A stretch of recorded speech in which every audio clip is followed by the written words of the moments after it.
வணக்க மக்களே, welcome to the ஃபென்டஸ் show. இன்னைக்கு ஷோ நம்ம பார்க்க போகிறது இயர் 10 அப்படின்ற ஒரு இங்கிலீஷ் மூவியோட ரிவ்யூ. இந்த படம் பார்த்தீங்கன்னா அமேசான் பிரைம் ஓடிடி ஆப்ல அவைலபிளா இருக்கு, தமிழ் டப்பிங்லயுமே அவைலபிளா இருக்கு. இது தமிழ் டப்பிங்ல அவைலபிளா இருக்குன்னு போட்டிருந்தாங்க. ஆனஸ்டா சொல்லணும்னா இந்த படத்துல சுத்தமா டயலாக் அப்படின்றதே இல்லவே இல்லை.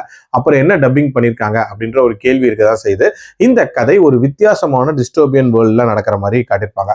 அந்த உலகத்தை பொறுத்த வரைக்கும் பார்த்தீங்கன்னா ஒரு சில சர்வைவர்ஸ் மட்டும்தான் மிச்சம் இருப்பாங்க. அண்ட் குரூப் ஆஃப் கேனிபல்ஸ் அப்படின்ற மாதிரி ஒரு கேங் ஒன்று இருக்கும். அண்ட் ஒரு வைல்ட் டாக் கும்பலும் இருக்கும் அப்படின்ற மாதிரி காட்டியிருப்பாங்க. ஸோ இந்த உலகத்துலதான் நம்ம ஹீரோ தன்னோட பார்ட்னர் மற்றும் அப்பாவோட ஒரு வீட்டுக்குள்ள பதுங்கி வாழ்ந்துட்டு இருக்காரு. அவங்களோட பார்ட்னருக்கு அடிபட்டிருக்கும். அண்ட் அதுக்கான மெடிக்கல் திங்ஸ் அப்படின்றதுமே அங்கதான் இருக்கும். ஒரு கட்டத்துல அந்த கேனிபல்ஸ் இருக்காங்களா, அவங்க இவங்க அப்பாவை அடிச்சு கொண்டுட்டு அண்ட் அந்த மருந்தையும் எடுத்துட்டு போயிடுறாங்க. தன்னோட பார்ட்னரோட உயிரை காப்பாற்றணும் அப்படின்றதுக்காக நம்ம ஹீரோ வெளியே வராரு. ஸோ அங்க என்ன மாதிரியான சம்பவங்கள் நடக்குது, அந்த கேங்குக்கு அகைன்ஸ்டா இவர் ஃபைட் பண்ணாரா, அந்த கேங்கை ஒழிச்சாரா, இவருக்கு என்ன ஆகுது அப்படின்ற மாதிரி நிறைய விஷயங்களை சொல்லக்கூடிய ஒரு படம் தான் இந்த படம். எனக்கு இந்த படத்துல பிடிச்ச விஷயம் அப்படின்றது அந்த டிஸ்டோபியன் வேர்ல்டை செட் பண்ண விதம் அப்படின்னே சொல்லலாம். நிறைய மர்மங்கள் நிறைஞ்ச உலகம் அப்படின்ற மாதிரி காட்டியிருப்பாங்க. அந்த உலகத்துக்குள்ள இந்த அப்பா பையன் சில விஷயங்கள் ஸ்டார்டிங்ல பண்றது ஒரு மாதிரி பசில்டான ஒரு ஃபீலை கொடுத்துச்சு அப்படின்னே சொல்லலாம். அதே மாதிரி இந்த படத்தோட ஸ்டன் சீக்வன்சஸ், அந்த கேனிபல்ஸ்க்கு அகேன்ஸ்டா போடக்கூடிய அந்த ஃபைட் சீக்வன்சஸ் எல்லாமே ரொம்ப நீட்டா அமைச்சிருப்பாங்க.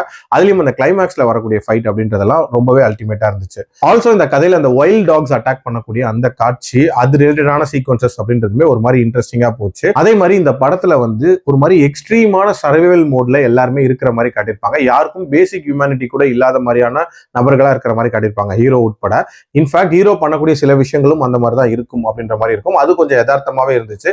டியூரேஷன் வைஸ் 1.5 மணி நேரத்துக்குள்ள முடியக்கூடிய ஒரு படம் தான். ஒரு குயிக் வாட்சாவே பார்த்துடலாம். எனக்கு இந்த படத்துல பிரச்சனைகள் அப்படின்னு பாத்தீங்கன்னா, இந்த படத்துல குரூப் ஆஃப் கேனிபல்ஸ் அப்படின்ற மாதிரி காட்டுறாங்க. பட் அந்த கேனிபலிசம் பண்ற மாதிரியான காட்சி அமைப்புகள் அப்படின்றதெல்லாம் பெருசா இதுல இல்லவே இல்லை. இன்ஃபேக்ட் அது ரிலேட்டடான சின்ன சின்ன ஹிண்ட்ஸ் கூட இவங்க பெருசா கொடுக்கல அப்படின்னே சொல்லலாம். அதே மாதிரி இதுல அந்த பேசாம இருக்கிறதுக்கான காரணம் அப்படின்றதுமே ஒரு மாதிரி கான்கிரீட் ரீசனா இருக்காது அப்படின்னே சொல்லலாம். நம்ம ஒரு சீனை வச்சு இது வைல்ட் டாக் அட்டாக்கு பயந்து இருக்காங்க அப்படின்ற மாதிரி சொல்லலாம். வேற ஏதாவது ரீசன் இருக்கா அப்படின்றதும் தெளிவுபடுத்தல. இன்ஃபேக்ட் இதுல அந்த சர்வைவர்ஸ்க்கான அந்த பேக் ஸ்டோரியா இருக்கட்டும், அந்த கேனிபல்ஸை பத்திய டீடைலிங்கா இருக்கட்டும், இது எல்லாமே இன்னும் கொஞ்சம் பெட்டரா இருந்திருக்கலாம். எல்லாத்துக்கும் மேல இந்த படம் டோன்ட் பிரீத் அளவுக்குலாம் ரொம்ப பரபரப்பா போகக்கூடிய ஒரு த்ரில்லர்லாம் கிடையாது. பட் ஸ்டில் ஓரளவுக்கு ஒன்ஸ் பாக்குற மாதிரியான ஒரு படமா தான் இருந்துச்சு. என்னோட ரேட்டிங் இந்த படத்துக்கு 3/5. அடல் கண்டென்ட்டை பொறுத்த வரைக்கும் கோரியான சில காட்சிகள் வருமே தவிர மற்றபடி பார்க்கலாம். மீண்டும் அடுத்த விமர்சனத்தில் சந்திக்கிறேன். நன்றி.